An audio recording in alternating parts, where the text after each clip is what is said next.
History of the World by J. M. Roberts. Book 2. The First Civilizations. 10,000 years ago, the physical shape of the world was much what it is today. The outlines of the continents were broadly those we know, and the major natural barriers and channels of communication have remained constant ever since. By comparison, with the upheavals of the hundreds of millennia preceding the end of the last ice age, climate too was from this time stable. From this point, the historian need only regard its short term fluctuations. Ahead, there lay the age in which we still live, in which most change was going to be man made. Civilization has been one of the greatest accelerators of such change.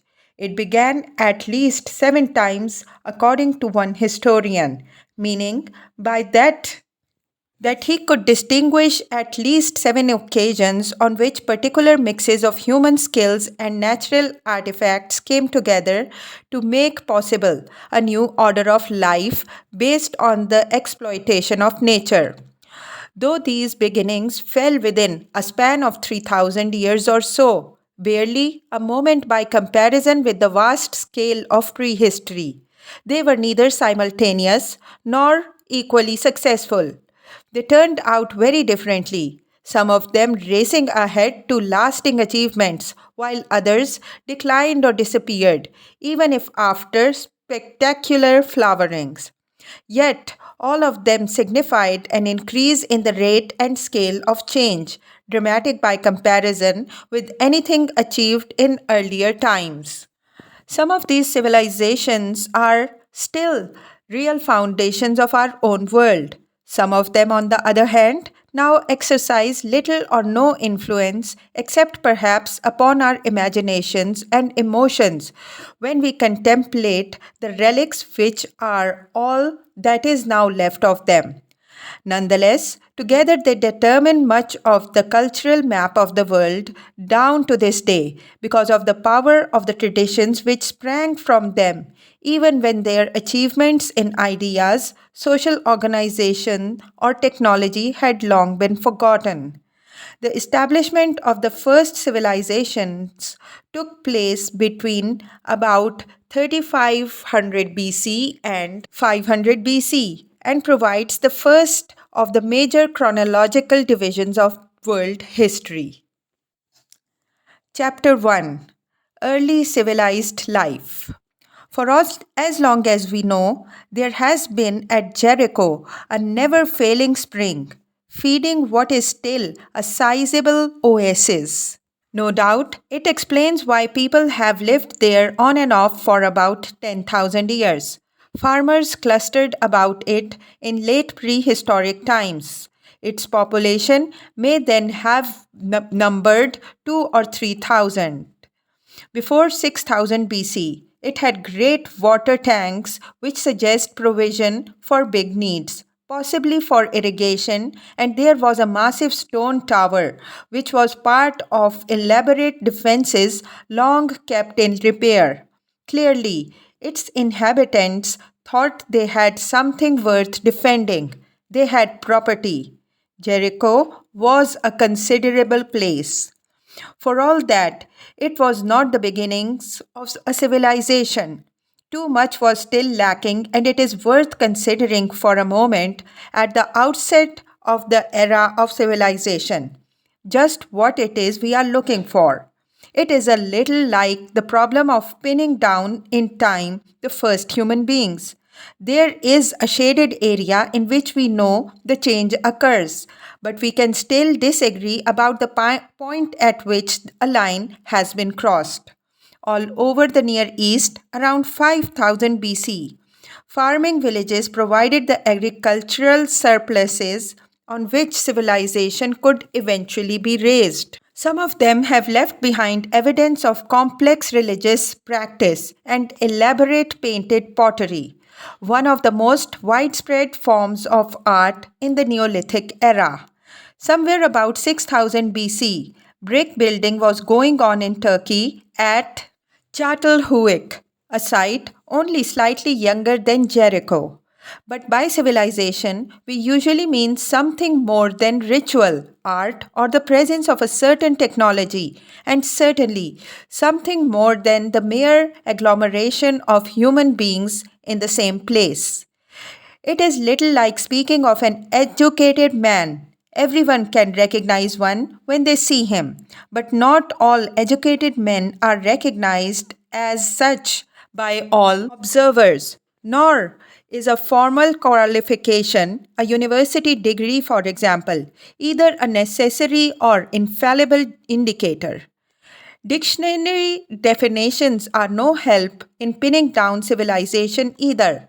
That of the Oxford English Dictionary is indisputable, but so cautious as to be useless. A developed or advanced state of human society.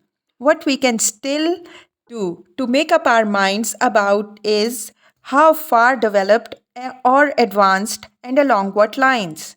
Some have said that a civilized society is different from an uncivilized society because it has a certain attribute. Writing, cities, monumental buildings have been suggested. But agreement is difficult and it seems safer not to rely on any single test. If instead we look at examples of what everyone has agreed to call civilizations and not at the marginal or doubtful cases, then it is obvious that what they have in common is complexity. They have all reached a level of elaboration which allows much more variety of human action and experience than even a well off primitive community. Civilization is the name we give to the interaction of human beings in a very creative way, when, as it were, a critical mass of cultural potential and a certain surplus of resources have been built up. In civilization, this releases human capacities for development at quite a new level, and in large measure, the development which follows is self sustaining. This is somewhat abstract, and it is time to turn to examples. Somewhere in the 4th millennium BC is the starting point of the story of civilizations, and it will be helpful to set out a rough chronology. We begin with the first recognizable civilization in Mesopotamia. The next example is in Egypt, where civilization is observable at a slightly later date, perhaps about 3100 BC. Another marker in the Near East is Minoan civilization, which appears in Crete in about 2000 BC. And from that time, we can disregard questions of priorities in this part of the world. It is already a complex of civilizations in interplay with one another. Meanwhile, further east and perhaps around 2500 BC, another civilization has appeared in India, and it is to some degree literate. China's first civilization starts later, towards the middle of the second millennium BC. Later still comes the Mesoamericans.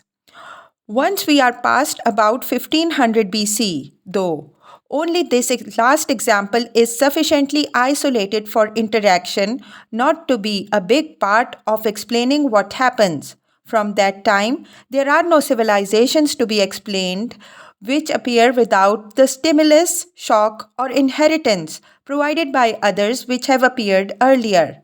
For the moment, then, our preliminary sketch is complete enough at this point.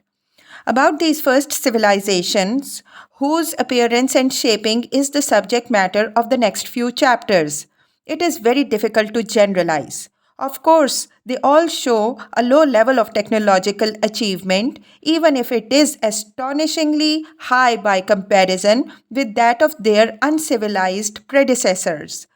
To this extent, their shape and development were still determined much more than those of our own civilization by their setting. Yet, they had begun to nibble at the restraints of geography. The topography of the world was already much as it is today. The continents were set in the forms they are now have And the barriers and channels of communication they supplied were to be constants. But there was a growing technological ability to exploit and transcend them. The currents of winds and water, with directed early maritime travel, have not changed much, and even in the second millennium BC, men were learning to use them and to escape from their determining force. This suggests correctly that at a very early date, the possibilities of human interchange were considerable. It is therefore unwise to dogmatize about civilization appearing in any standard way in different places. Arguments have been put forward about favorable environments, river valleys, for example. Obviously, their rich and easily cultivated soil could supply fairly dense populations of farmers in villages, which would slowly grow into the first cities. This happened in Mesopotamia, Egypt, the Indus Valley, and China. But cities and civilizations have also arisen away from river valleys. In Mesoamerica, Minoan Crete, and later in Greece. With the last two, there is a strong likelihood of important influence from the outside, but Egypt and the Indus Valley too were in touch with Mesopotamia at a very early date in their evolution. Evidence of such contact led at one time to the view put forward a few years ago that we should look for one central source of civilization from which all others came. This is not now very popular. There is not only the awkward case of civilization in the isolated Americas to deal with, but great difficulty in getting the timetable of the supposed diffusion right, as more and more knowledge of early chronology is acquired by the techniques of radiocarbon dating. The most satisfactory answer appears to be that civilization was likely always to result from the coming together of a number of factors predisposing a particular area to throw up something dense enough to be recognized later as civilization, but that different environments, different influences from outside, and different cultural inheritances from the past mean that men did not move in all parts of the world at the same pace or even towards the same goals. The idea of a standard pattern of social evolution was discredited even before the idea of diffusion from a common civilizing source. Clearly, a favorable geographical setting was essential. In the first civilizations, everything rested on the existence of an agricultural surplus. But another factor was just as important: the capacity of the peoples on the spot to take advantage of an environment or rise to a challenge. And here, external contacts may be as important as tradition. China seems at first sight almost insulated from the outside, but even there, possibilities of contact existed. The way in which different societies generate the critical mass of elements necessary to civilization, therefore, remains very hard to pin down. It is easier to say something generally true about the marks of early civilization than about the way it happened. Again, no absolute and universal statements are plausible. Civilizations have existed without writing, useful as it is for storing and using experience. More mechanical skills have been very unevenly distributed too. The Mesoamericans carried